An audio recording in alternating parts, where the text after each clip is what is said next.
I'm ready. A very good evening and a warm welcome to our second edition of UBC News Tonight on this 28th day of May 2024.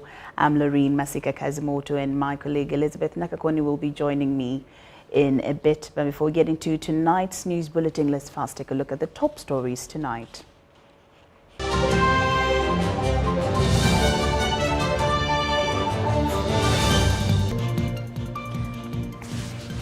In our top stories tonight, Nebbi pilgrims stay in the vicinity as security beefs up at Namgongo Martyrs Shrine.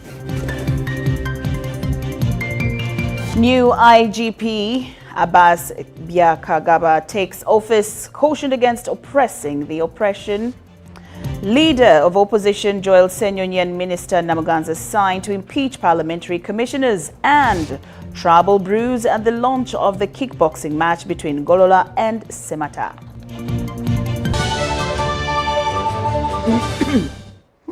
Nebbi. Good evening once again. I'm Lauryn Masika Kazimoto and my colleague Elizabeth Nakakoni on sign language interpretation. We start off this news bulletin with the excitement over all the pilgrims, as hundreds of pilgrims made their last attempt to reach Namugongo as they walked through Matuga, Kawanda, Kawempe and Kalere up to Naguru, where they are spending this Tuesday night, ready to march to Namgongo Catholic Shrine on Wednesday, the 29th of May 2024. Robert Onyango was part of this trek and filed this story. The Nebbi Catholic Diocese pilgrims who spent the Monday night in Matuga have made it to Kampala this Tuesday. In this pilgrimage, Orombe Robert is volunteering as a traffic warden. I realized people were despising our traffic men, so I picked up the flags. So I started controlling, and people encouraged me to continue with it because it was moving well. To him, this is not an easy job. It has not been easy, but with the help of God, I feel people don't fear me, but they fear God. Orombe's intention is to safeguard the pilgrims up to the last dot. My aim is my people should not get injuries. My people should not get accidents, because most of them it is their first time to reach the city. In most areas where the pilgrims went through, for those who couldn't join, supported the trek with water, money and smiles. No. This is nothing to God. To God you can give anything. Giving water to about 500, 600 people can take less than 1 million shillings. And this is apart from our contribution as a company for the organization of the Martyrs Day. I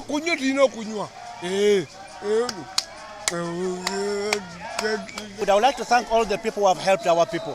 They are actually great hospitality. It still shows that our country is a true pearl of Africa, not only in the beauty but also in the hearts of our people. Because all along the way, people have come in large numbers giving water, giving money, and even helping them along the way. As we approach Kampala, it actually increased. And this shows great faith and great spirit of hospitality amongst our people. Along the highway, it was excitement throughout the whole journey.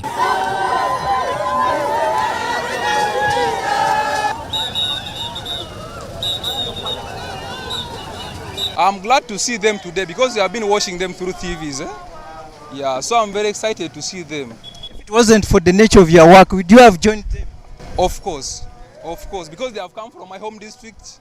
That is where my ancestry belongs. So we feel if we move along our people, it's a great inspiration and great encouragement to them to make sure they finish the journey. So I'm very pleased that I managed to take this journey with them. At Kawempe Kutanu Market, the vendors donated goodies such as roasted banana, locally referred to as gonja, fruits and drinks as a symbol of reception to the faith.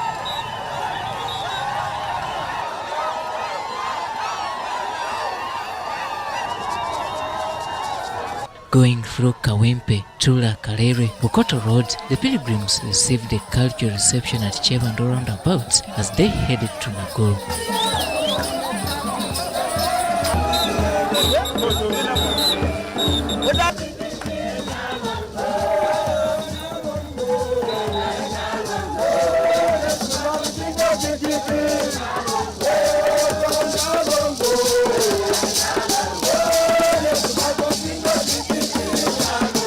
St. Jude Catholic Parish Church Nakuru marked the last step of the trek.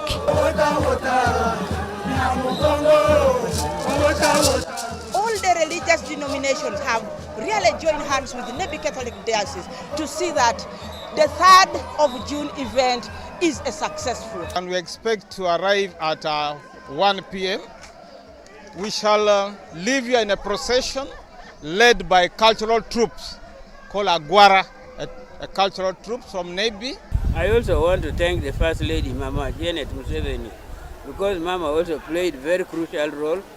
Mama has now started a new innovation of the singing competition between the Anglican choir and the Catholic choir. In a journey which kicked off early in the morning at around 8 a.m. from Matuga, finally the pilgrims from Nebbi Diocese, who have moved close for 7 hours, are just arriving here at St. Jude Catholic Church here in Nakuru, where they are going to spend the Tuesday night before they set off for that grand entry to Namugongo Catholic Shrines, which is being scheduled for tomorrow, Wednesday. They will be joined by the Archbishop of the Diocese of Nebbi and make a historical and grand return to Namugongo, where they have been absent for over 16 years. I'm Robert Onyango for UBC News here in Nakuru.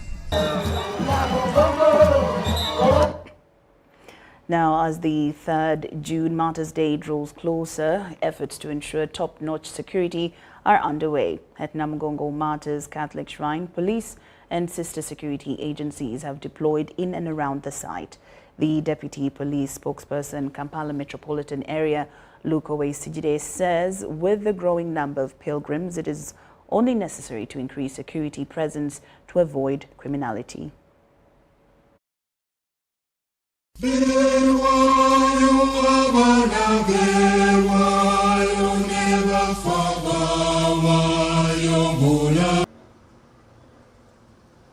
It's just 5 days to the Martyrs Day commemorations, and as such, preparations to make it a success are in high gear. From cleaners to the business community, everyone is seen up and about. Police, together with security agencies, seem ready to ensure security for the pilgrims. At Namugongo Martyrs Catholic Shrine, security officers in their hundreds continue to be dropped off for deployment. Deputy Public Relations Officer, Kampala Metropolitan Police, Luke Osjire, told UBC that there is security for the pilgrims. We are going to increase on the visibility of our police. That is the foot patrols and also the motorized patrols, with also the help of the CCTV surveillance cameras and also any other high-tech surveillance cameras. We should also be employing with due time the services of the Air Force, the Air Police Air Wing, to help us patrol the areas through the sky. No one is allowed to access the venue without being checked. Meanwhile, police on the night of 27th and 28th May 2024 arrested 30 suspects during its intelligence-led operations conducted in Kira Division. Luke Osjire, the Deputy Public Relations Officer, Kampala Metropolitan Area, confirms this, saying the suspects will soon be arraigned in courts of law for a legal battle. These were found with suspected narcotic substances, and among them, we also arrested the one Mutebi Shafik, who was captured on our CCTV cameras, assaulting members of the public and stealing from them. This, of course, we managed to arrest him with the exhibit of the stone which he was using, and all these activities were captured on CCTV cameras. But so far, we have not registered any major incidents against the pilgrims. But as we go on, it is more likely to happen, but we are on the lookout for any criminal activities within the areas of Namugongo. Businesses, on the other hand, are booming, with a bigger part of the roadsides already occupied by both hawkers and stationed businesses. Some of the business owners expect a good business turnover. According to my business, my expectations, I believe in God, and what I believe God will make a way. I won't expect much to what I'm going to do, but I've come. God knows. Ntunda ngoye. Bunogwe muni gwangu soso kujja Namugongo. naye mbeera tennaba nnungi okutwaliza awamu wabula katwongeremu essala tulabe Katonda kyanaaba atugeredde. Godfrey Wakamala came from Bududa district in eastern Uganda. He is here as a pilgrim and for business selling calendars. Jo natunzeko calendar 10 naze byonna naze kusaba n'okukola ka business oyizo okusaba osaba ng'oliddeko n'ekintu so nga lwaki nina okuyiiya awongeesaba.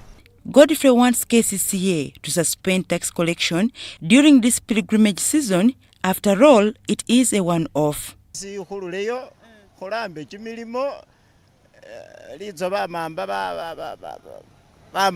natya muri komera kubekhengesa bikombe nakala nomoni babefi so mulambi n'umufi khwafanana arike sisi mukhululeyo khulambi. Dokas Kimono, UBC News.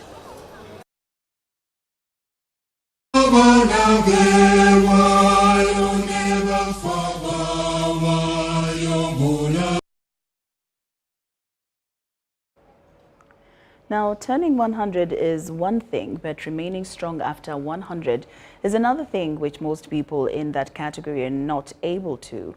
The story is different for Mr. Mzee Bernardo, who has been trekking to Namgongo for the last 54 years.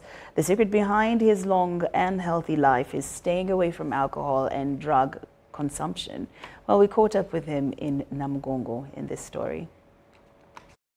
Tukatandike ebiro 13 ebyokwezi kwa katano. At 103 years old, Mzee Tibanje defies his age by trekking over 300 kilometers from Bushenyi district in western Uganda to Namgongo, a journey he has undertaken for the past 54 years. Turukukira kundeta nurukundo yo inare ebiro mbajurizi ba Uganda.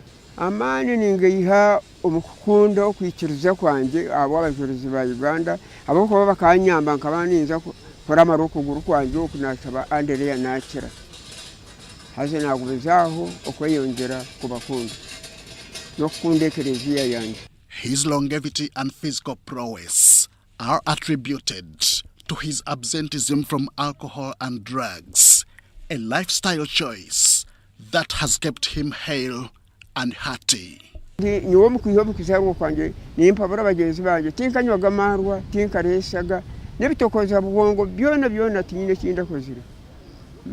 Born in 1921 in Bushenyi district, Mzee Bernardo is not only a seasoned pilgrim but also a spiritual mentor, generously sharing his wisdom with those willing to listen. Emyaka yanje niyejo yigana neshatu nyewe ndiyo mushomesa katandika ndiyo mushomesa katera ngoma 1985 okwihobwo kushya nkakora emyaka nkashomesa emyaka 47 nahu. His annual pilgrimage is not merely a physical feat but a deeply spiritual endeavor, an expression of gratitude for his continued blessings and good health.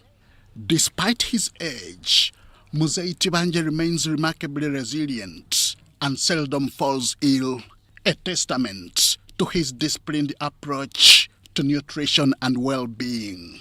Omukugenda ni purenyi namane ninyesiga Yesu. Chonka ninyesiga Yesu. Nimba mwino musharaba gwanje ogwonka. No mukiro nankayi tutambura.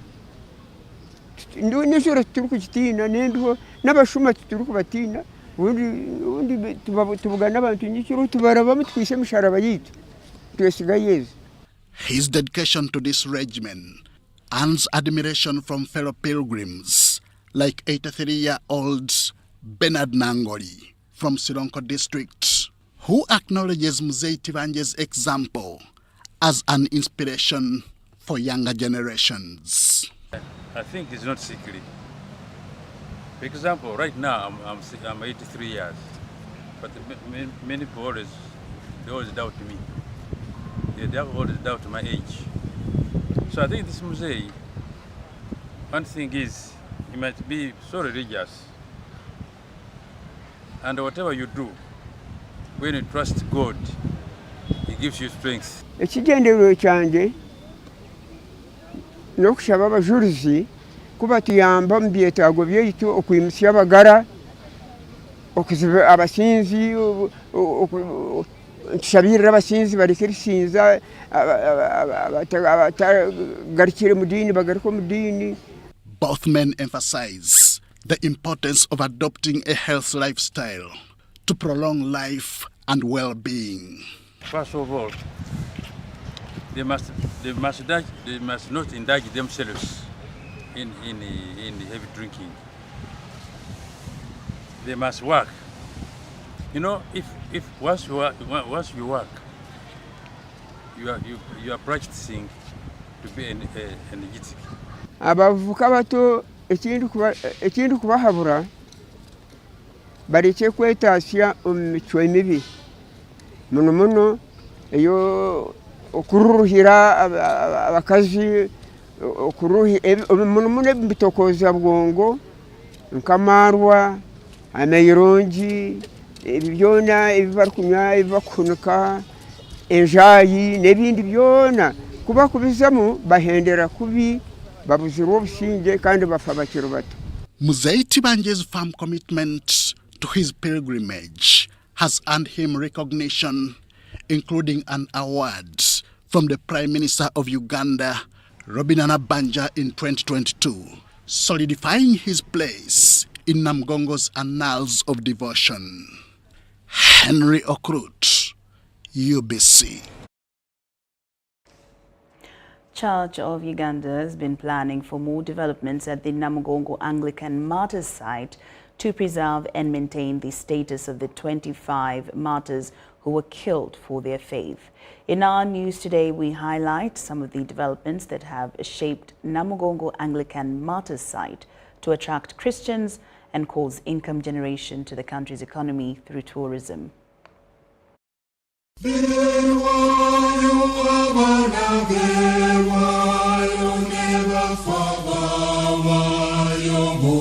It's now 200 years since the 45 martyrs were murdered by Mukajanga on orders of Kabaka Mwanga Basamulekere after they converted to Christianity. The martyrs were killed for refusing to denounce their new faith and were killed one by one until the final onslaught on June 3, 1886 at Namugongo. The last execution site was the current Namugongo Anglican Martyrs Shrine. This act gave birth of Christianity in Uganda. Both Anglican and Catholic churches decided to preserve these sites, which has over the years become so pivotal in the commemoration of the martyrs. At the Anglican Martyrs site, the actual place where the martyrs were murdered, serious development of the site was initiated by the Archbishop Emeritus, the late Livingstone Impalanyi Nkoyoyo. The development of the site started with the construction of the museum core site. To protect these actual sites where all these events happened till the 3rd of June, which was the last day, and these young people were set on fire in this same place, dragged all the way from the from the Kabaka's palace in Munyonyo, and then they were finally brought here, dragged on their backs, and the name Namugongo derived from that experience. 7 days experiencing what we see here today. The focus did not stop on only housing the museum, but this also included the inside part of it. You have a look at this, you know that there was a price that was paid for what we see the Christian gospels we're enjoying today. People gave their all, and that was life. So we model sculptures on the exact tree where torture used to happen. Mukajanga's command post, who was guarded with soldiers around and those that helped in the process of killing. They were placed in the prison when these matters were brought, then tortured, and then finally burned. With the need to safeguard the site and to have it as a pleasing place of worship and tourism, the core site was later fenced. There was a thinking. When people come here, and especially in big numbers, there is need for them to be comfortable. There's a need for them to sit. There's a need for facilities to be put up. So the boundary was also to help strengthen security, because we have put up a facility and you don't need anyone to just come in. So among the... After execution, the remains of the 25 martyrs, of whom 13 were Anglicans and 12 Catholics, would be buried in this church known as the Burial Site Chapel. So when you come in this building and you rotate around, you can have a feel of a touch of how these young people went through, and you also reflect on your own. But then we have also had the privilege that all these popes that have come to Africa have reached Uganda, including the current Pope, Pope Francis, who was here in 2015. He laid a stone and a map of Africa over there. Also on the 47 acres of land is the Namugongo Martyrs Seminary. There was a drainage system, and all the water that comes from up there ends up converging on our side. So we had to really put in a drainage system to take this water up to the wetland down there we called Nachianja. Then we had to put up 2 public toilets in the different sections to cater for the increasing number of not only pilgrims, but also we look at the different tourists that come here day in, day out. On the lower sides, as it was wished by the late Archbishop Livingstone Mpalanyi Nkoyoyo, there are works in progress for the construction of the amphitheatre. Pavilion that seats over 40,000 people. It has also been built in different categories. We have a podium, and you look at it in the face, where the Archbishop and the House of Bishops sit and lead people very well. Then we have the section for the VIP, where the seats are permanently set up from the amphitheater. We have a lot that's going on, like the parish church that we have built. Then also we had a school that was here. Church of Uganda, however, is optimistic to make more developments at the site, including constructing a museum tower. So it is a 7-storied building that we shall have an auditorium on the ground floor where we shall have cultural performances and people sit comfortably. Then we have sections of wildlife. Then we have levels in that building that shows the different cultures of the people that come in here from different sections of the country. And then we shall have a section of the library. When people come here for research, there's a section we refer them. But in our next phase, we are going to start with a hotel, because there are people that come here and need accommodation and they need where to stay. Deborah Namamonde, Tanaba Kenneth, UBC News.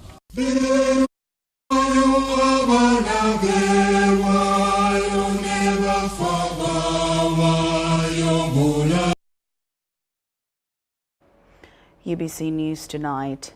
The Minister of Internal Affairs, Major General Kahinda Utafire, has cautioned the police authority over police brutality towards opposition politicians. While presiding over the handover and takeover ceremony of the new IGP, the minister pointed out the current clash between the National Unity Platform and the police authority, which undermines the system of constitutionalization. We have more.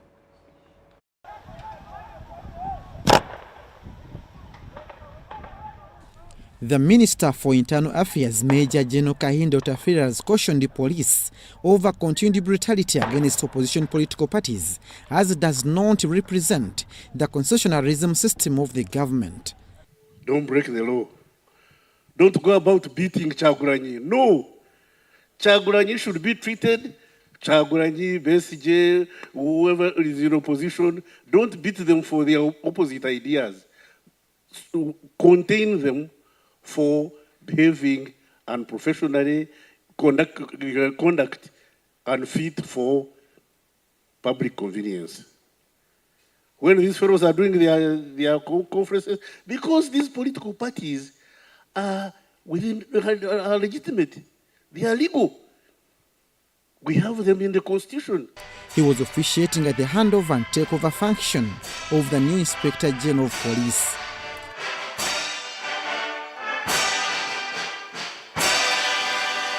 Utafire questioned the rift between the National Unity Platform and the Uganda Police, which undermines the multi-party system, and cautioned the police against being tempted into partisan politics. For us as government, we are not interested in harassing the opposition. But for you as police, deal with people who don't conduct themselves properly, but stick to the law.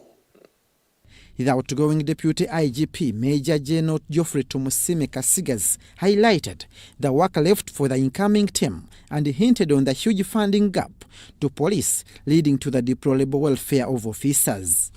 Feeding in operations. Feeding in operations is a nightmare. You are deploying an officer, you are deploying officers in the field. Now they are now taking 1 meal. I don't know for how long, whether Mr. Deg will maintain them up to the end of this financial year. The accommodation, the living conditions of our servicemen are deplorable. And we can't afford to sit by and watch and behave like all is okay. The removal of military serving officers from the Uganda police targets to exhibit professionalism in policing and maximum community engagement. So if somebody makes a mistake, consequences must be expensive. That is how discipline is ensured in the UPDF, and I think you may have to borrow a leaf.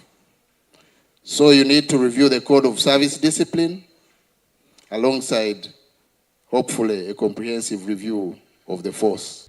The new IGP, Abbas Byahagama, and his deputy, James Ochaya, accepted responsibility and pledged to take police management to the next level. Identifying people who can do the work and place them in the right positions so that it's a complete vehicle, well-fueled, and able to move where you want it to move to. We have heard about the welfare issues. We have heard about the image of the institution. We have also learned about the rudimentary methods of work that we still have. These come at a time when the country is heading into the 2026 general elections. Abudu Nasili Lubama and Rogers Komagom for UBC. State Minister for Lands, Housing and Urban Development, Persis Namuganza, has joined a section of members of Parliament to progress the censure motion on parliamentary commissioners. Minister Namuganza condemned corruption while appending her signature on the notice of censure, which is being led by MPs Theodore Sechkubo and Sarah Opendi. More members of Parliament have joined the queue to append signatures on the notice of censure introduced by MPs including Theodore Sechkubo and Sarah Opendi. The notice seeks to relieve the parliamentary commissioners of their positions following allegations of corruption.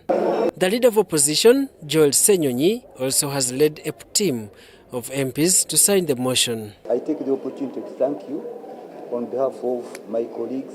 But after signing, Lop Senyonyi distances the move from internal party politics.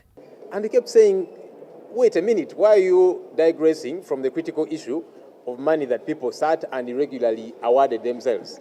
So we have vindicated, because this clearly shows it's not an internal party fight of NUP. Honorable Sechkubo does not belong to NUP, neither does Honorable Sarah Opendi. Matthias Mpuga and 3 other backbench commissioners, including Solomon Sirwanyi, Esther Afoyeshan and Prosim Babazi, are accused of turning 1.7 billion shillings into a cash bonanza, a move highly described as selfish interest. Vice President, Speaker, Prime Minister, and so on, they all get benefits when they're out of Parliament.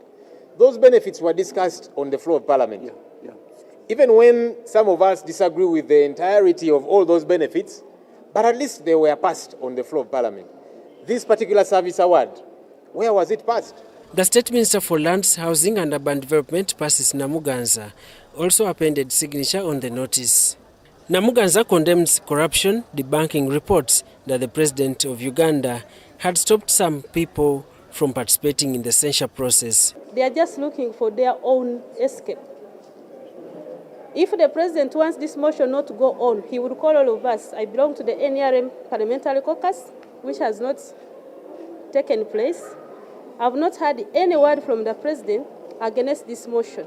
Minister Namuganza is among the ministers who have of recent faced the axe of the 11th Parliament after she was censured by a vote of 348 MPs. Now Minister Namuganza has taken a position in the censure motion to append signature on the removal of the parliamentary commissioners.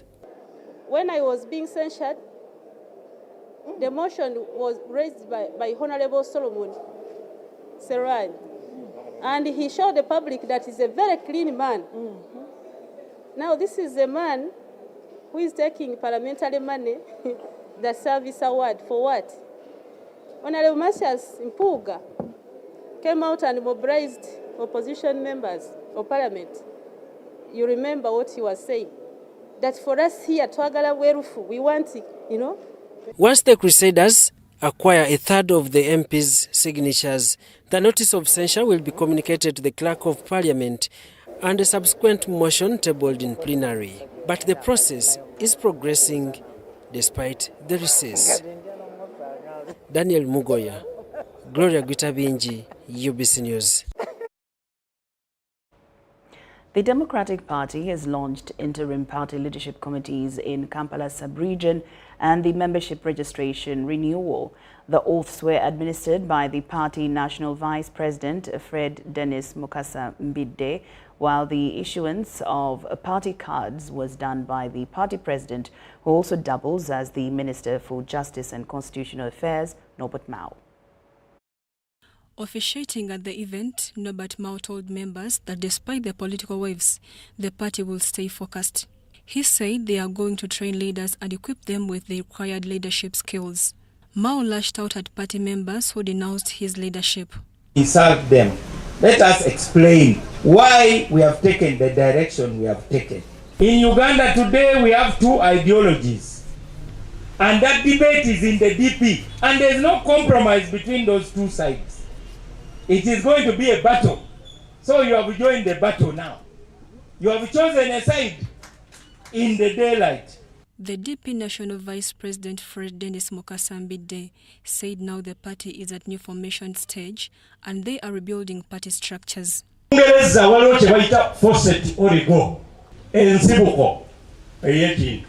The party Secretary General Dr. Gerald Siranda said the ongoing membership registration process will help them identify candidates and warned that those who will be left out will not take part in the party activities. We clearly thought about it, where we even talk about you defending the party from the enemies, both internally and externally, because most of the time, the enemies of our party are even within. It is your role. It is your responsibility. It is your mandate under our party constitution to defend the party. The party organizing secretary Herbert Rutagwera said they are implementing the party strategic plan and cautioned leaders to recruit more members. Mary Namkose, Mike Bakablindi, UBC News.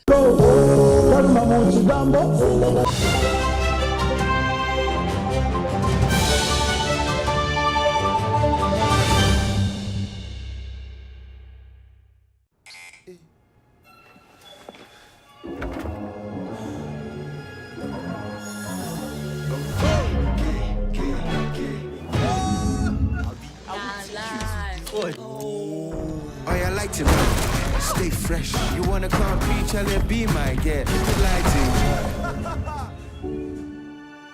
Lighting. I did make a lighting up.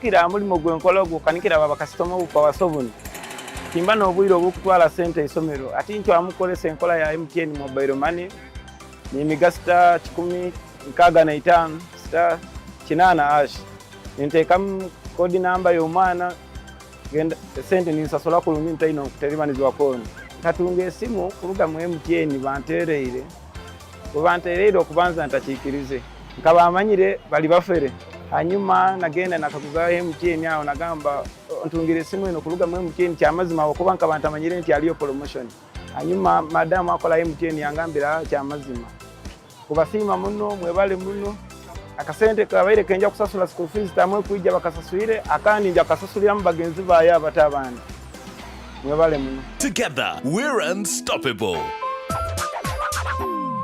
Gear up, grab your running shoes and join the race for life. Run 42, 21 or 5 kilometers to equip Kisoro Hospital's very first ICU. Then, after the finish line, groove all night at the ultimate dance showdown with DJs and performers from Uganda and Kigali. Secure your sport at virungamountainmarathon.org and be a part of history. Save the date, June 1st, 2024 at Shaza Ground, Kisoro Town. Race for a cause. Run for life. Cheers to something refreshingly different. Putting the brakes on a fast-paced world. Slowing down. Just enough to stand out. Cheers to the beer that does it differently. Brewed longer for extra refreshment. Refreshingly Club. Alcohol is not for sale to persons under 18. Please drink responsibly.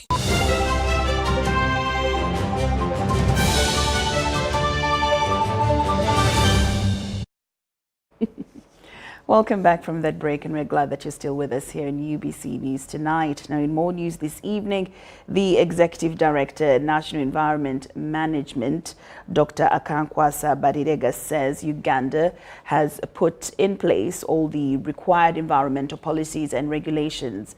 Barirega was seeing off a team of Norwegian Environmental Agency, and he noted that Uganda is now equipped and has the capacity to manage all environmental and social impacts of the oil and gas development.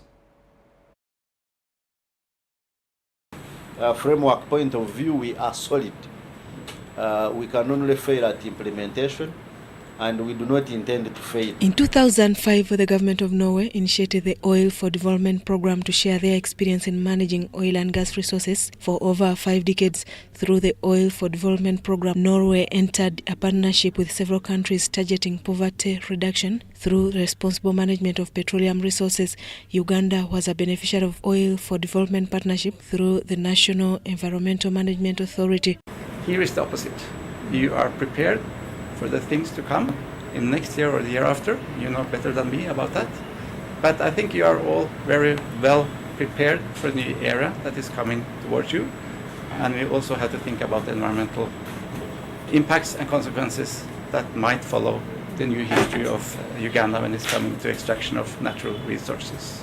Through the program, NEMA trained environmental assessors, auditors, technical team, and also developed environmental policies and regulations to manage the social impacts of oil and gas development. And we still are going to continue to learn from the best, and we are all optimistic that we shall get the oil and gas question right. Or if we don't get it right, we should have capacity to make good any shortfalls that we may meet along the way. The Executive Director, National Environmental Management Authority, Dr. Akankwasa Barirega, noted that after 15 years of partnership, Uganda has all regulatory frameworks of oil production and is ready for a healthy environmental management transition. And we are prepared institutionally, we are prepared in terms of regulations and laws, in terms of skilling.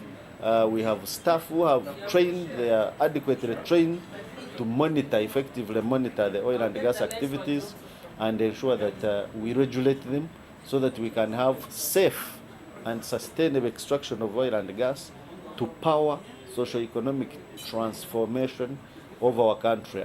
In commemoration of the 15 years of institutional partnership in capacity development, NEMA hailed the Norwegian government for the support. The Norwegians have been supporting us through training, through capacity building.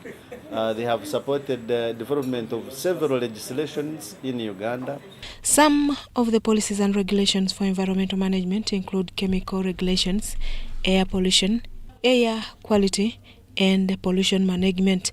The Norwegian Environmental Agency has been very instrumental in development of Tilenga and Kingfisher oil wells. Susan Naung and Andrew Sebira reporting for ABC TV. Now, a member of the British House of Lords, Baroness Sandeep Verma, has challenged Ugandan women and school-going girls to embrace new technological innovations so as to fit in the ever-dynamic and competitive global economy. This was during the launch of the 1 Million Girls Coding Program organized by the Commonwealth Business Women Africa Uganda chapter at Kitante KCCA Primary School. The reason we're here today and A recent survey by the Ministry of Education and Sports established that only 37% of Ugandan female students embrace science, technology, engineering and mathematics-related studies, while only 35% of Uganda's women engage in entrepreneurship, despite their numerical population strength of 52%. In order to revamp this scenario, the Commonwealth Business Women Africa Uganda chapter, in partnership with various local government agencies, have launched the 1 Million Girls Coding Program, which targets to mentor 45,000 Ugandan girls in primary and secondary schools in science and trade-related skills in the next 5 years, whereas 1 million girls are targeted in 25 countries in Africa. At the launch of the Uganda chapter of the C program at Kitante KCCA Primary School in Kampala, a member of the British House of Lords, Baroness Sandeep Verma, challenged Ugandan girls and women to embrace this through mindset change. we need drivers of change, but we won't do it if we're not in it. We have to be part of the conversation. So for all the young people in the back, demand. It is a demand on you to demand you want the best. The Uganda chapter officials Belinda Blake and Remy Mali highlighted more on the program. Our targeted outreach strategies to reach to communities with high levels of economic disadvantage. We're going to use the local schools and community hubs as centers of learning. Please make sure you're ready for what is coming next, because work as we know it is changing. There's not much I can tell you, but CPW Africa as an organization, we empower women and youth. KCCA and ICT Ministry officials led by Kampala Central Division Mayor pledged support towards the success of the program. As the Mayor of Kampala Central Division, I am committed in supporting the initiative that empowers the girls and young women in our community. Learners, students, can you please clap for these visitors? I'm telling you, it's been a very fruitful engagement. The Kenyan experience of the program was also shared during the function. And I feel so nice when girls get into such spaces. So take advantage of everything you had today. Make sure before all this... We've done quite some bit of work in Kenya, been quality assured by the Ministry of Education and taken it to schools. And it's amazing. Meanwhile, Kitante Primary, Mount St. Mary's, SS Namagunga and Kitante Hill School have so far been selected to pilot the program. An educational technologies firm. Ministry of Water and Environment has kicked off the rehabilitation of Longoromit Dam in Lombogia sub-county in Kabong district. This comes after the dam drying up after it desilted in 2022. It was constructed between 2009 to 2011 at a cost of 7.2 billion Uganda shillings to provide water to pastoralists and their livestock in Kabong and Turkana of Kenya. This is Longoromit Dam in Lobongia sub-county, Kabong district. It was constructed between 2009 to 2011, like Kobebe in Moroto district and Arichek in Napak district. Logolomit Dam was constructed at 7.2 billion Ugandan shillings. In 2022, the dam started silting due to poor management since pastorists took animals to drink directly from the dam as others cultivated the catchment area. I've encroached on the catchment areas of this land. They have cultivated, and as a result of cultivating, they have loosened the soil. So whenever some rain comes, that soil flows to the tank and it seals. So that's the major problem we have. It's not also done in the district because people became not become. Locals explain the dam benefits. The people who were having their cows, they were watering their cows here. The community of Lobonga, they were having their orchards here, and they really got a lot of money through that. We had water for the animals. The animals were now not moving very far away to access water. They were getting water from this dam. And so they were keeping around. But now when it died, when the dam was not operational or not functional, or when the water dried up, now it exposed the animals even to the cattle rustlers. Now the people started moving very far away and they became accessible to the cattle rustlers. Before we witnessed the drawdown in the capacity, we had the district bought 5,000 fish and put in here. And it was of very, very big benefit to the community. And then there's an irrigation system. And then there's cattle watering. The Ministry for Water and Environment have started distilling the dam. Some challenges are people open the valve, the control valve downstream here, which we have fixed. We've also fixed the troughs. We are now winding up by fixing this embankment because this is the heart of the dam. Once we are done doing minor repairs on this embankment and the major repairs that we have done on the downstream, we are very confident that this dam is going to be structurally will perform the purpose for which it was designed. Kabong district leaders pledged to support the project. The rehabilitation of 1.4 million cubic liters of Logolomit Dam to cost 51 million shillings. The works include repairing water traps, distilting and value replacement.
And now into the business scene. The National Agricultural Advisory Services has handed over farm inputs to beneficiaries worth 6 billion shillings.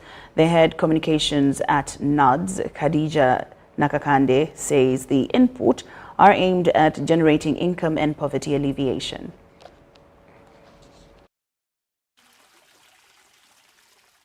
Josephine Mutefu Nantambi, a director at Nisi Organic Farm Tech, located in Nsambia, heads a model farm from where she trains individuals and groups on how to integrate aquaculture and vegetables. She received 16,000 fingerlings from the National Agriculture Advisory Services. To the government and to NADS especially, that has brought us closer to the initiative. They've supplied us with 16,000 catfish, and we are expecting the tilapia fish in a week's time, plus other products like the piggery and the poultry.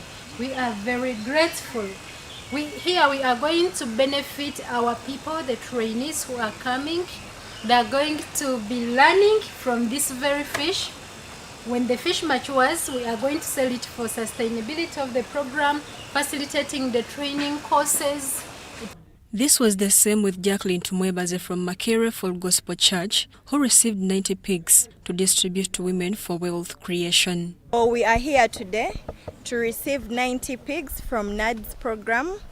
And how we intend to use on these pigs, we've already identified 30 members from our communities from different locations, those that are really not doing well financially, some that are in need but have facilities to take care of these pigs. So we intend to distribute 3 pigs to each person, 1 male and 2 female. And after they have produced other piglets, they transfer on to the next vulnerable person. The head communications at NADS, Khadija Nakakande Blessing, says this support initiative is still ongoing and encourage Ugandans to take up this opportunity and eradicate poverty in their homesteads. NADS was given 6 billion shillings to be able to procure the livestock materials for our farmer beneficiaries. And when I talk about livestock, I mean the piggery, the poultry, the fish fingerings, and also the heifers to promote dairy farming. So that is where we have spent the 6 billion shillings. Or the aim behind the support we are giving our farmers is to give them the startup that can help them to generate incomes in their own homes. Because our aim as a country is poverty alleviation. We are looking at wealth creation in our households. Mary Namkose, UBC News. Nabuin Zonal Agriculture Research and Development Institute has started distributing perennial crops like grapes, coffee and desert dates to farmers in Karamoja sub-region. Over 3,000 farmers from 115 farmers in the 9 districts of Karamoja sub-region will benefit. High-value fruits for Karamoja, and we are giving out grapes. Grapes are desert fruits. Ministry for Karamoja Affairs has partnered with Nabuyini Zonal Agriculture Research and Development Institute to promote perennial crop growing. The ministry and the Minister of Karamoja Affairs is really very, very serious on this, on the perennial crop. We also want to thank him for the support he has given us to distribute these seedlings and the seed to the farmer. The institute is also distributing seedlings for coffee, grapes, desert dates to farmers. 2 crops that stays every year, and over more than half of Karamoja can support coffee, and grapes can be grown all over Karamoja. The minimum rainfall in Karamoja is about 500 millimeters. But most of the part of the region is about 1,000. Robusta and Arabica coffee. For the lower altitude, we are giving out Robusta, and for high altitude, we are giving out Arabica. So all this is going to 3,000 farmers who belong to 115 farmer groups in Karamoja. Scientists at Nabuyini Zadi call upon farmers to start perennial crop growing. The farmers called for training and supervision. Leaders are optimistic that this will deter youth from cattle rusting. Also observe if it brings good yields, and we shall start selling and doing business of wine. The most important thing is actually skills. Better farming skills is what is important. Relatedly, the director research at Nabuyini Zadi, Paul Okulo, flagged off seed for cowpeas and sorghum to farmers in the districts of Kabong, Kotido, Karenga and Napak. All these are drought tolerant, they are resistant to pests and diseases, and they are very short maturing. In addition, they are highly nutritious. So we are addressing 2 types of hunger, the nutrition and the lack of. Bika coffee will be distributed to Nakapirit and Karenga districts, while Napak and Abim districts will get Robusta. Green gram.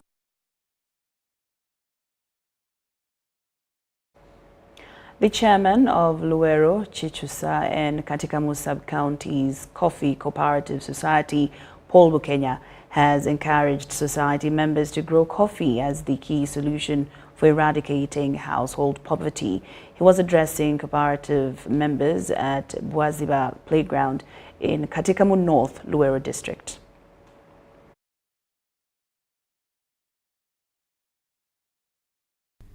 Adhering to the provisions of the Coffee Act, such as picking only ripe beans and avoiding drying beans on bare ground, are what entails proper care for coffee.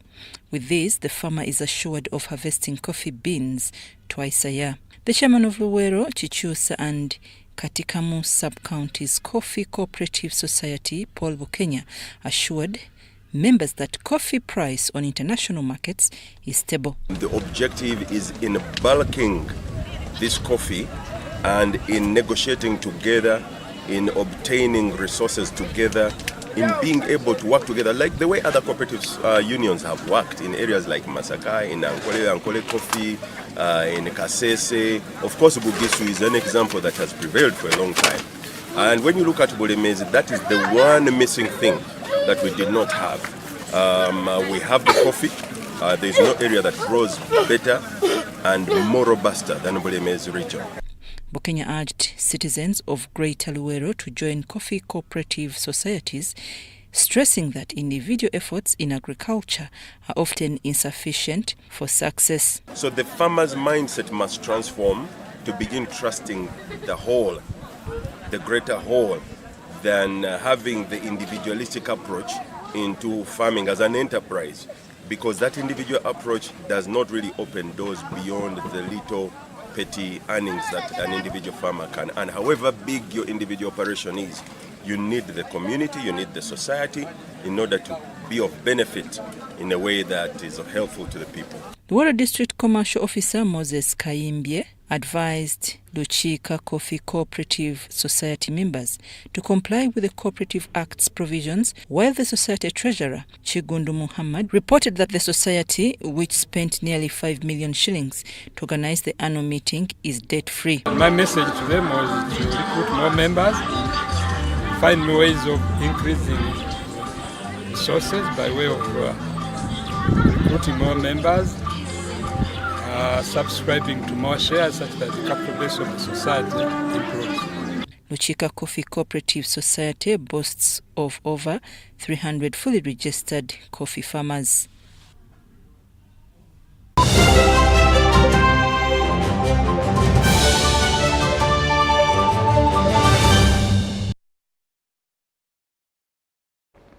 And into the world of sports, trouble has brewed at the launch of the kickboxing match between Moses Kolola and Umar Semata. We have more details in this report.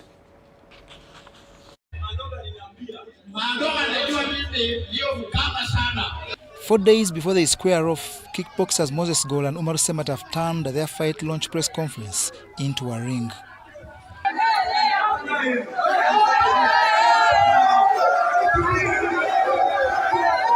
This bout is one of the most eagerly awaited on the menu for the grand opening of the Hams Nachivubo War Memorial Ground this Saturday. As an events manager, I am here to assure you and reaffirm about the security of this place on that day. I know the Nachivubo all of us used to know then, it is completely different. We have had enough time to prepare for this. We have had enough time to prepare for this event, to do a dot plan of this place, to allocate stewards, to get crowd managers, to get traffic and parking managers, and very many more. Moses Gola and Umar Semata will renew rivalry in a non-title light heavyweight 3 rounds and 3 minutes engagement to be officiated by Kenyans. 4, 5, 6, 7, 8, 9, 10. Ladies and gentlemen, kuwaba wali wonna abazirwanako ekisaawe kino kyemulaba kyabijukizo nnyo kyova abakiramba kiyita ekisaawe eky'abasajja abalwanyi b'entawo. The two have fought twice before, with each registering a victory. Also on the menu for the stadium's grand opening is the national super welterweight boxing title fight between Isaac Zebra Senyange and Abbas Seguya. We're going to put up a very brilliant performance, and Uganda should be ready for what's coming because it's going to be super fire. It's going to be hot. The fight card on the day is complete by a women's lightweight boxing contest between Zahara Nandaula and Flavia Babidie. I'm going to show you what I trained.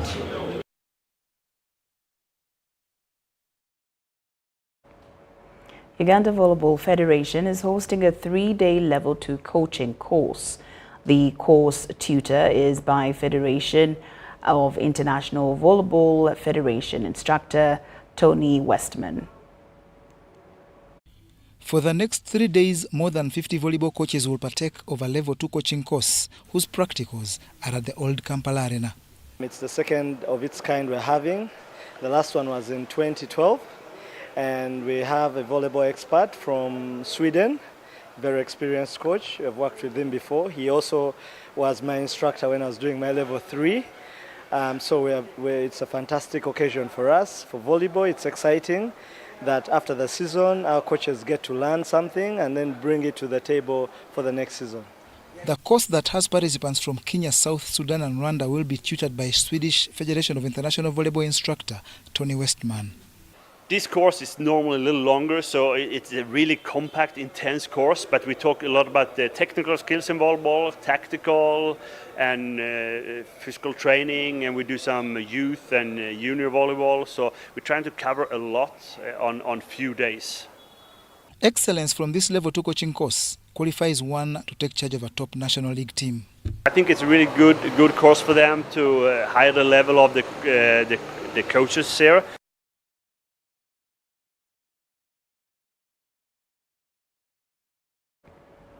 Well, with that, UBC News Tonight has come to an end. Thank you so much for your company. Now, on behalf of the team working tirelessly behind the scenes, we do wish you a good night.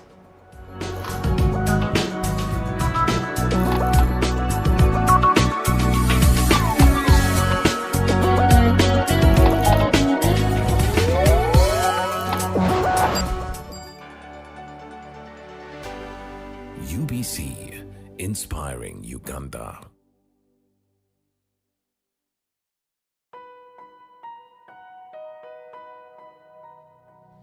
Martyrs Day is commemorated in Uganda on 3rd June annually.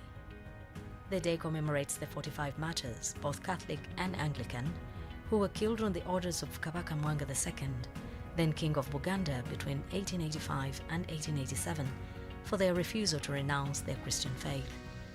On Monday 3rd June 2024, Nebbi Catholic Diocese will animate the celebrations under the theme, "But as for me and my household, we shall serve the Lord." Joshua 24:15.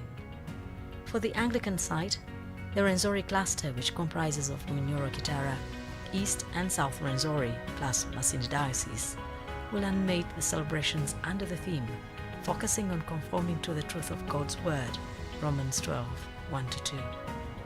Join us for the live broadcast of the celebrations on Monday 3rd June at Namugongo.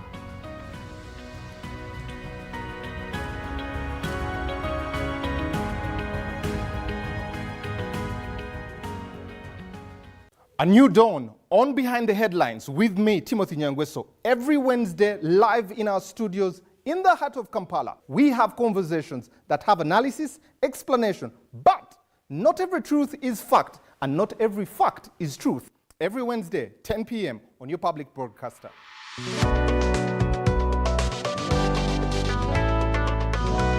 All on your public broadcaster, UBC, inspiring Uganda.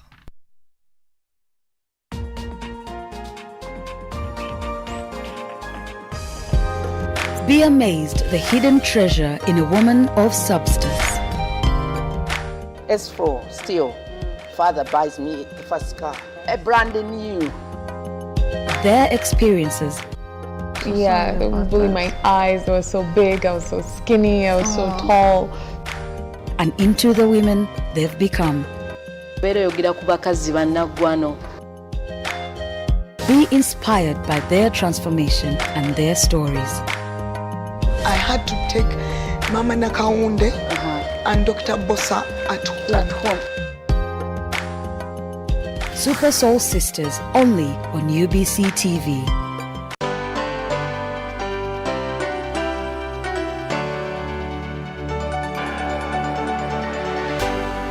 UBC, inspiring Uganda.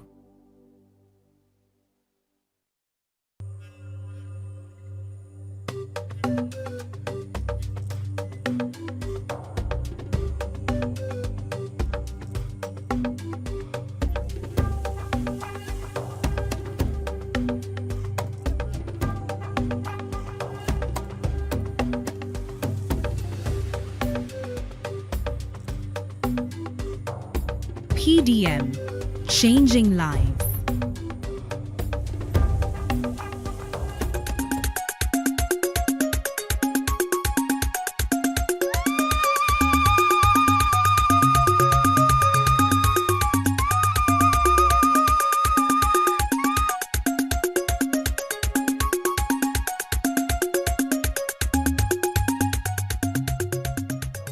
Ochaya, the chairman of Namiendo 2 PDM Sacco Group, explains how PDM enabled them to start up their own businesses, including coffee processing, pure banana flour and winemaking, piggery and cattle rearing, and honey packing ventures.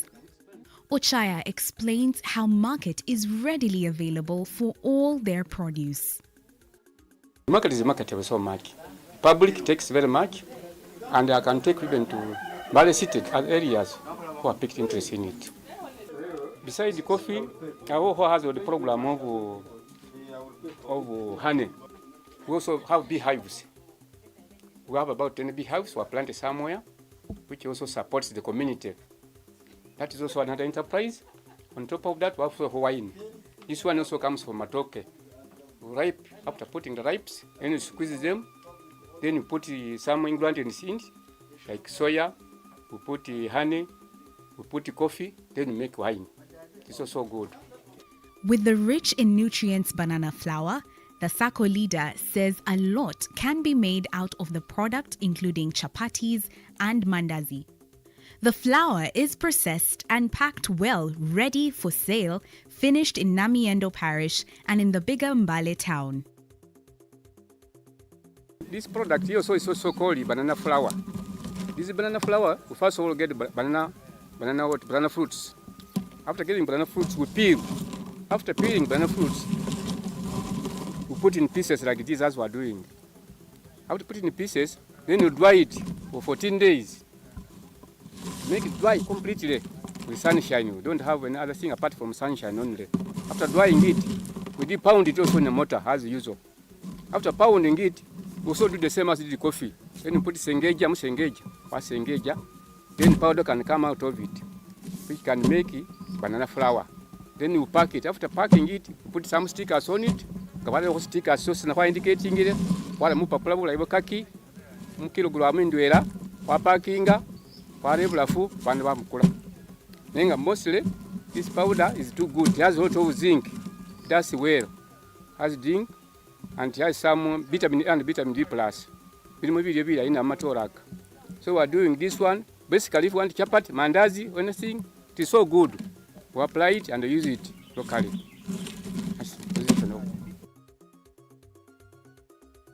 Carefully beholding Ochaya's explanation, it is a clear indicator that PDM leaders did not simply stop at giving communities money, but they also gave farmers enough training, sharpening their skills on how to make the best out of the money.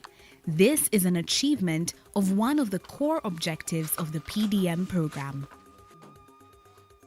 Meet Osmas Wamuno, a senior resident of Wamuno who calls PDM a gift from above. He is very thankful to Papa Museveni for such a great program. So we rosela kusima PDM program ya huwe we hukuyeta na fukunyalisa hukuyeta kurura mu butambi era mwisi ekyo nikwirosera kukola kulona nyonga mwitsa mwakubona ko nga mwitire muri usangara huri kunafuna kamani ke kwirosera kukola nga kuwabye kubonera ko kimirimo cye kukola nga bafunana PDM milioni ndwera twera kwaba mu group yes kwama kubamu bona kwanyalisanisa kwamisa mu bwenomo kwakola kumilimo kwetsimwani kwakola kumilimo kwebu simwani bufu kwakola kama tuwari bufu era mukuriyo kwanyalisanisa kufuna ni ingeriye kufuna bubuki ni banana wine ali mu bwenomo bona kwamisiremo ligoba ndi kwakule hafu iyo ya kwachisoisa ke yose na yo milioni ndo ni chisinza kwirosera kusima kuri papa president wa Uganda umenye era wirosere kukulisa ne okulomba wikalire kule kubasiri bosana babasima.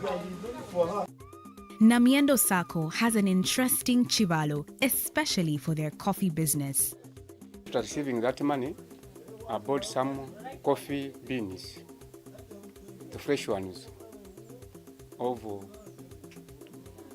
700,000 shillings. Then the balance of 300 shillings, after buying that coffee, I brought it here. I put it in grinding machine. After putting in grinding machine, I plucked it. After plucking it, it came out. Then after it, I make a fermentation. After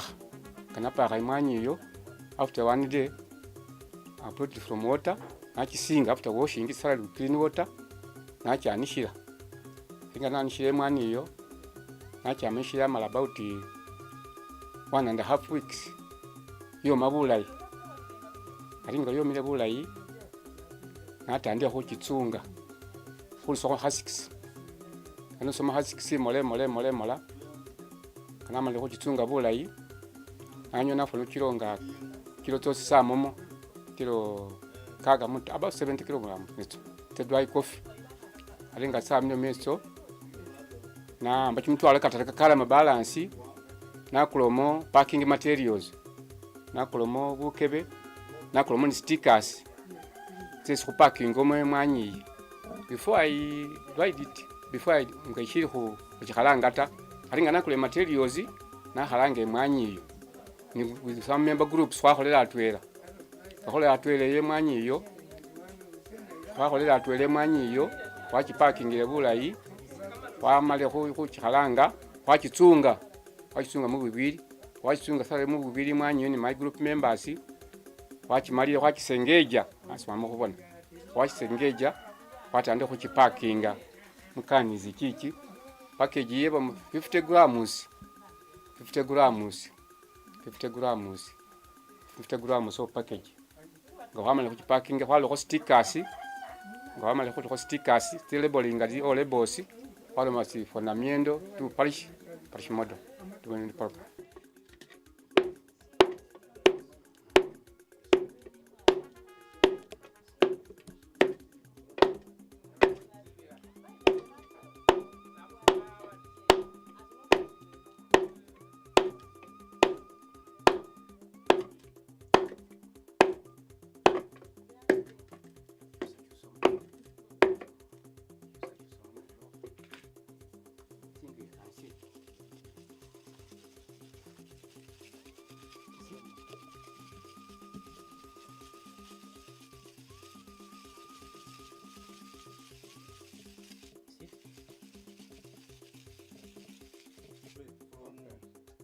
The chairman reveals that 1 kilogram of dried coffee beans produces a net profit of 30,000 shillings.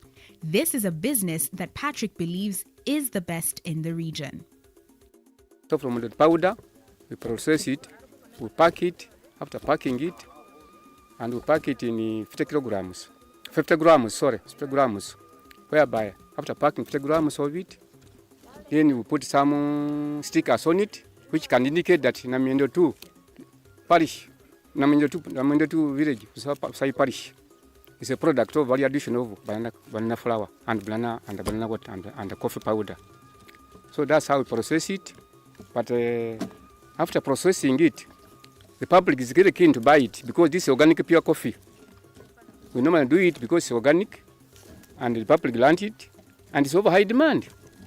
So we're doing this one on behalf of the Usai Parish development model, and we really were happy that the group I am is doing something developmental. So as we continue, I shall show you more products which I got from this 1 million PDM program. All the activities done here involve full participation of all SACCO members.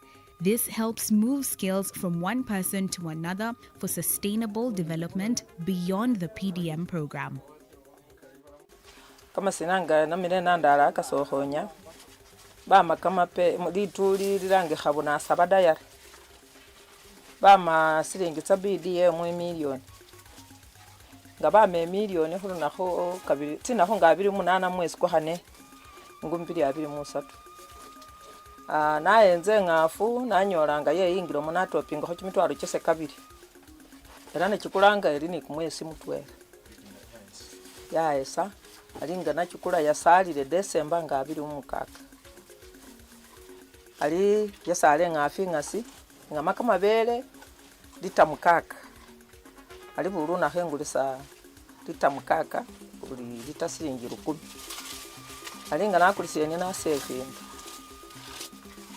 ali khusevinga kwa sembo neni ing'afu yese ingana itsoye irosere ni mawe ate shirosera khukhama era kumwesi ifuna kimitwalo 3 na kisesa kumwesi ifuna mitwalo 18 ali nakhamile kimyesi kibili ifuna mitwalo 3 mukaka namanise vindu wose kale shirosera ni khukhama ate ni rosera khubaya shengana ndolokho ta ni rosera khubaya nase nitse ifune kamabele manya nakholeni abakho nisi isukuru aranga wafune wamalile wafuna wasevinga zisinjimira kuzambisa shi saving wose nga isomero nabukulakho napilekho omwana isomero alitsira mana arama mbona makhulitolero kwesa khukia ni bunyasi bikholo nefuna silingi kumwesi kokhane nga 28 nefuna silingi 28 kwa mwesi kokhane kompili 23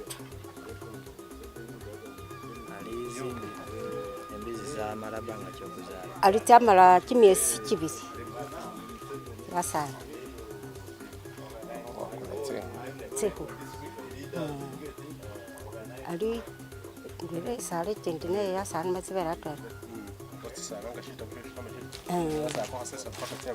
ko kumusambu ditendi yasala ali tyabu tsimbetsi tsose ne tsalikha tseba 3 mupili ali khuwa 3 mupili tyava khotenga tsibili tyalama 3 bibimbi tinakola kimitwalo chenga kirano ali niye milioni ni sisinza ali milioni ni sisinza nakulokho ikhafu milioni ndole kimitwalo kenga kabili kyalama kenga 3 ali khuwa 3 nachanjabilekho tsimbitsi tsene nabukulekho 10 nawo mwana wayile isomero ali tsirama nakula tsikenga ali nditsayiro haloti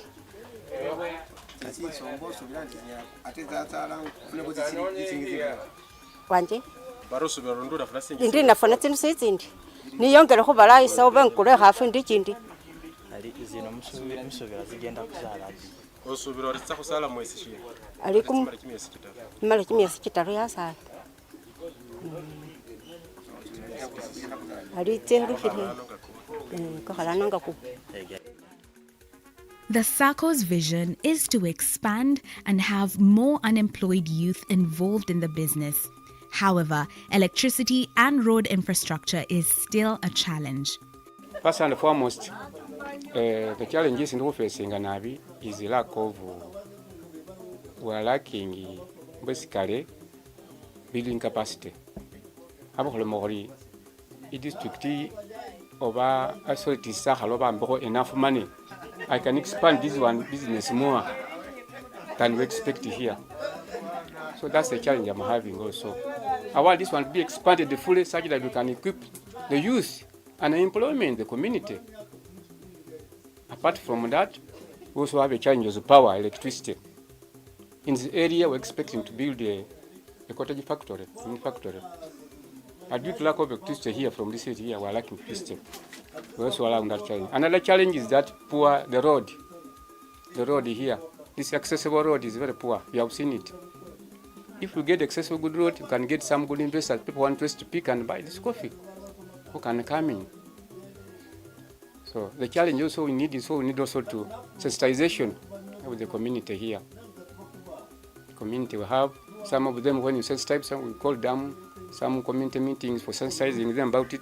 They neglect, they don't bother themselves. They are botherless. But that work maybe is for the big man, but also we also sensitize them as a community. I need machinery. If it can be machinery, especially I'm doing this work pounding locally here, but if it can be equipped with the machinery, to the equipping power, electricity, through good road network community, I can access that one in big quantity and employ the community, especially the youth. No, I want to start a big business. I want to start, first and foremost, I have got a land, a community land which I have, which can access the construction of that factory.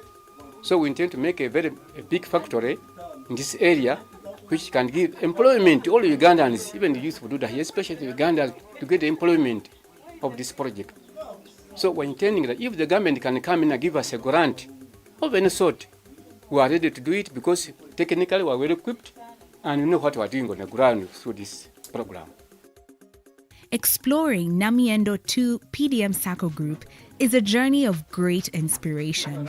From hardworking coffee farmers, piggery projects, cattle keepers, banana juice and flour products, PDM is raising a strong pillar for the development of communities in the mighty pearl of Africa.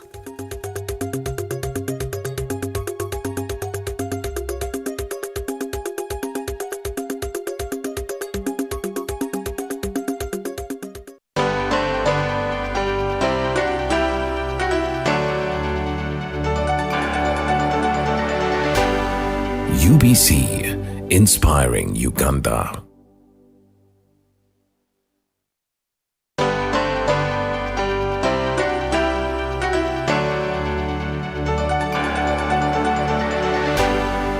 UBC, inspiring Uganda.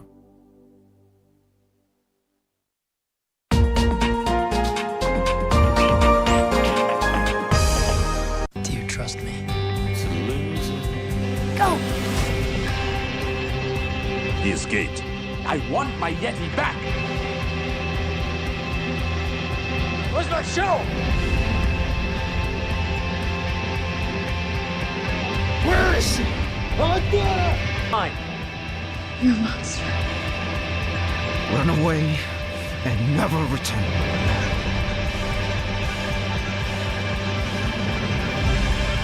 Thank you for this journey. No matter how it ends. I don't know what comes next. But I don't regret any of this.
Ellie, where's your cereal bowl? I'm not hungry. You need to eat something. I'm not hungry, You need to Mom. have something before you go to school.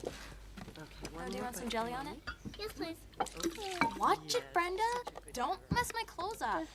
Billy Baker's in my math class this year. Oh, did he flunk too? Shut up. Hey!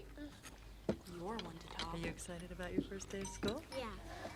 Isn't your sister Ew, you stink. Very Mom, cute. he stinks. We have a rule he's got to shower before he eats with us.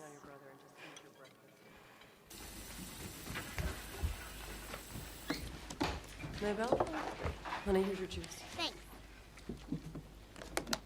Okay, who hit my sneakers? Jess, you could hardly call them sneakers anymore. I threw them out. What? Mom? I'm sorry, but I will not send any child of mine to school looking like some hobo. There's a perfectly good old pair of Brendas that I put out for you. These are girls' ones. It's a fan belt this time, but I got another. Ellie, honey, here you go. What's the matter with you? There's a big race today. And? My sneakers. I've got a perfectly good pair for him to use. Yeah, these are girls' ones. I can't race in these. You couldn't race in your old ones either. You need some new sneakers, Mary. We don't have anything left for extras right now. me. They make them the same. You got your chores done? Just about to. It was way in back.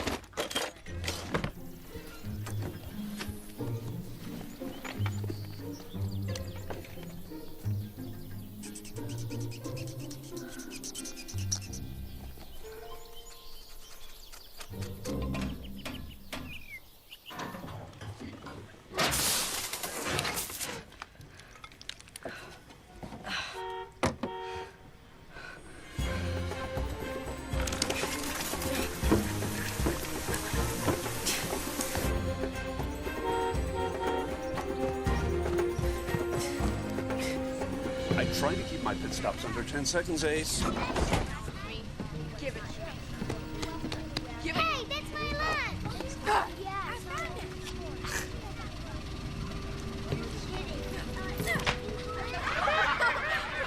Okay, that's enough.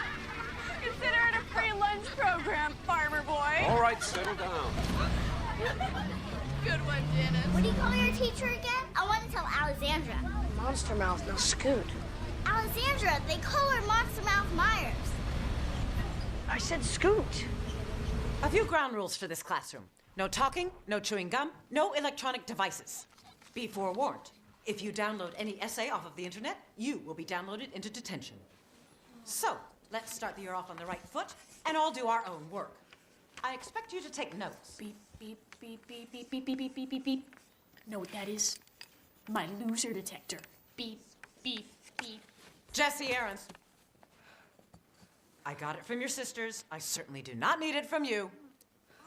That goes for you as well. He hit me. You're dead meat. Scott Hoger and Gary Fulcher, be quiet. Now, back to what we were discussing before we were so rudely interrupted. Sweet sneaks, Aarons. You wear your sister's hand-me-down underwear, too? He asked you a question, Twinkle Toes.